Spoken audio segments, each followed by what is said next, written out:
Piang, Colette, Rain at Kai nakalabas na sa bahay ni Kuya.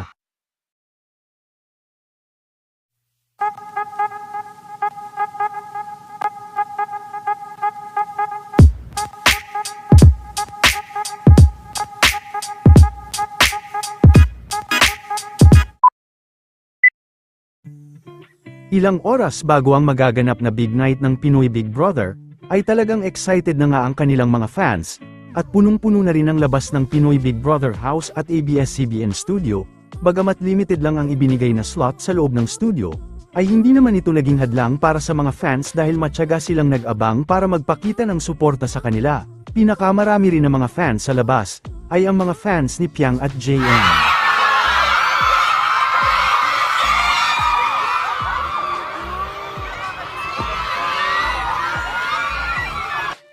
Rain or shine ay nananatili din sa labas ng bahay ni Kuya ang mga fans.